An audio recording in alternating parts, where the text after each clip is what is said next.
يا مساء الفل والهنا والسعادة، عاملين ايه؟ يا رب تكونوا بخير. انا اسمي منى ودي قناتي. لو اول مرة تشوفوني انزلوا تحت الفيديو فعلوا زر الجرس واشتركوا في القناة عشان يوصلكوا اشعارات بكل وصفات الجديدة. إيه، شفتوا القالب؟ هو مش مظبوط قوي بس شفتوا القالب ده قالب زبدة يا جماعة، بيتي، معمول على ايدي.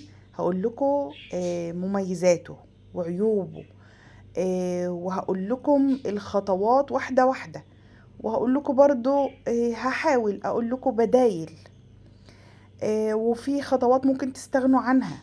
انا قلت اجربه الاول في الحلو في الحادق.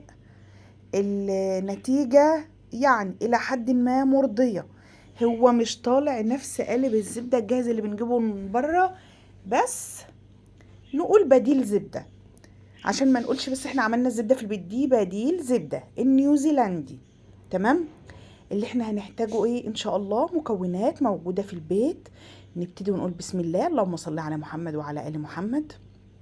معايا كوباية حليب كامل الدسم، مشلتش منه وش قشطة ولا اي حاجة.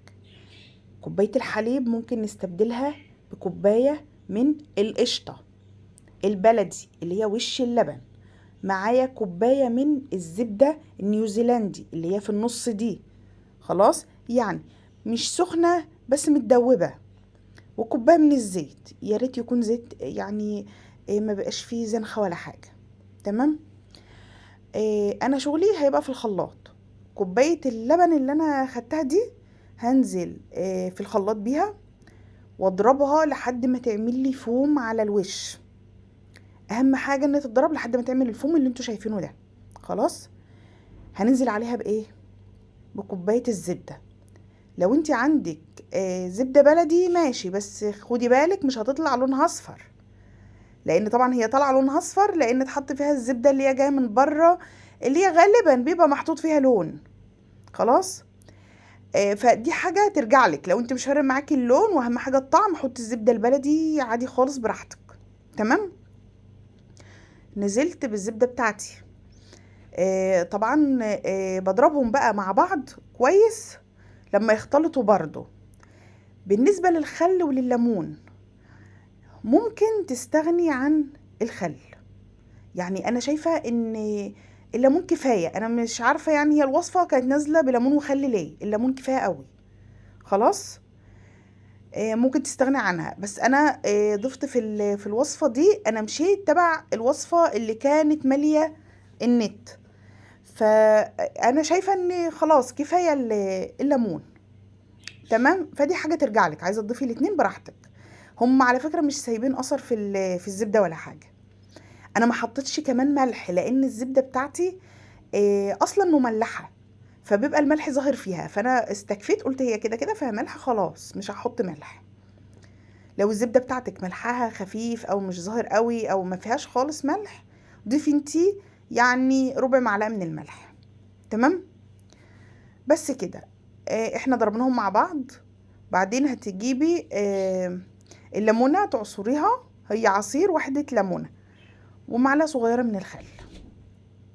تمام. وزي ما قلت لك مش عايزة تحطي خل خلاص ما تحطيش، ملوش اي لازمة. تمام.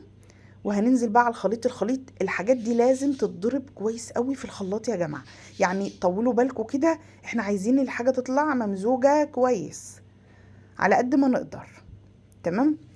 هي بصراحة الزبدة مش وحشة، هي حلوة، بس فيها حاجة هي مش واخدة قوام الزبدة بتاعتنا اللي احنا بنجيبها اللي هي القوالب اللي هي ايا كان اسمها بقى، الزبدة النيوزيلندي اللي هي في الهايبر وكده وفي السوبر ماركت والكلام ده.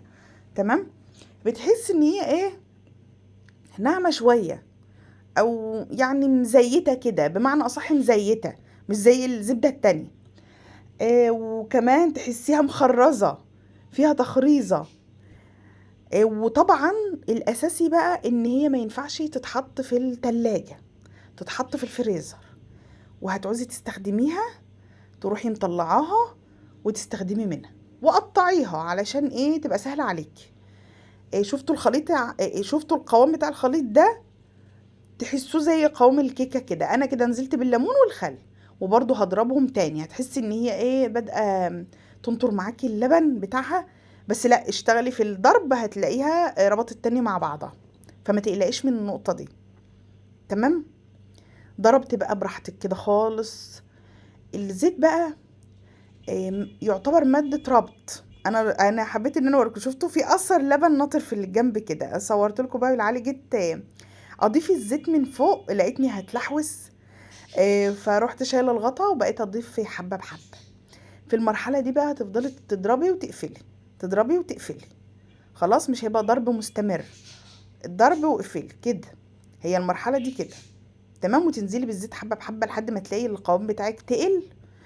خلاص كده هي الخليط بتاعك بقى زي الفل. خلاص. ومش هنقول عليه زبده يا جماعه، ده بديل الزبده. تمام. طبعا هنعوز قالب. انا كان عندي القالب اللي هو بتاع الكيكه الطويل ده، اللي هو اسمه ايه، الانجليش كيك. انا ضفت فيه. لو عندك اي قالب طويل ضيفي فيه، ما عندكيش حطي في قالب مدور عادي خالص، بس لازم يكون تحت منه كيس. ويا ريت كيس، بلاش الاسترتش، لان الاسترتش هيسيب علامات في الخليط بعد ما يجمد. انا نزلت بيهم بقى كده. على فكرة هي الكمية كانت قليلة على القالب كبير. نزلت بيهم وسويتهم كده وضربتهم ضربتين على الرخامة، وغطيت عليهم بالكيس وحطيتهم في الفريزر.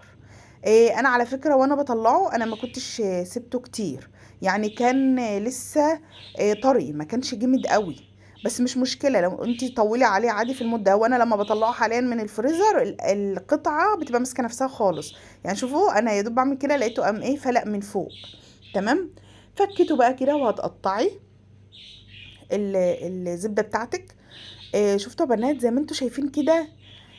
انا بقطع تحسوها ايه، هتشوفوا الوقت في صوابعي هي مزيته حبه. شوفوا حتى ظاهره في السكينه. او هو الموضوع مش موضوع ان هي كانت عايزه تجمد شويه، لا، يعني احنا بنحارب الغلاء وبنحاول نقتصد في البيت. بنحاول نعمل بدايل. خلاص هي تمام، هي كويسه. مش هقول ان هي وحشه، هي كويسه وهتنفعك وموفره جدا. يعني الزيت موجود في البيت واللبن موجود في البيت والزبده هي بس اللي انت هتحتاجيها، اللي هي كوبايه الزبده. بعد كده بقى ممكن تعملي بقى انتي منها ممكن تاخدي كوبايه الزبده منها هي كمان من اللي انت عاملاه. انا قطعتها كده زي ما انتوا شايفين، وهحطها في علبه وهحطها في الفريزر. طبعا انا قلت لازم اجرب معاكم الاول البيض. طبعا لان البيض هو اكتر حاجه بتظهر الزبده. برضو هوريلكم الذوبان بتاع قطعه الزبده وهي نازله في المقلايه، تقولي ده هي زبده بالظبط اللي احنا بنشتريها من بره، اللي هي تلاقيها ايه دبت كده وعملت زي ايه حليب نازل منها، او زي ما انتوا شايفين كده. الريحه كويسه، الريحه مش وحشه، بس مش نفاذه قوي. عشان ما بقاش ابقى صريحه معاكم، ما بقاش كذبت عليكم في حاجه. انا لازم اقول لكم الحاجه بالظبط زي ما انا شايفاه، وانتوا لما هتجربوها هتقولوا رايكم انتوا بقى. خلاص. بصوا الذوبان بتاعها حلو مش وحش. نزلت بقى ببضايه كده وهي كانت والله كويسه مش وحشه. طبعا انا كنت عامله فيديو تاني للكيكه، كانت كيكة التايجر وحطيت منها قطعة، قلت برضو اجربها في الكيكة. كانت تحفة يا بنات. بصراحة هي عجبتني في الكيكة كمان اكتر. خلاص. ممكن تعمليها ان انت تكوني مثلا هتعملي حاجة حلوة تمسحي بيها الصينية كده، تدهني بيها الصينية. يعني هي هتنفعك. شوفوا يا بنات طلع حلوة قوي. اتمنى من كل قلبي ان تكون الوصفة والطريقة تكون سهلة بالنسبة لكم وعجبتكم. ما تنسوش اللايك والشير والسبسكرايب، فعلوا زر الجرس عشان يوصلكم كل فيديو جديد انا بقدمه. كنت معاكم انا منى غيث. باي باي.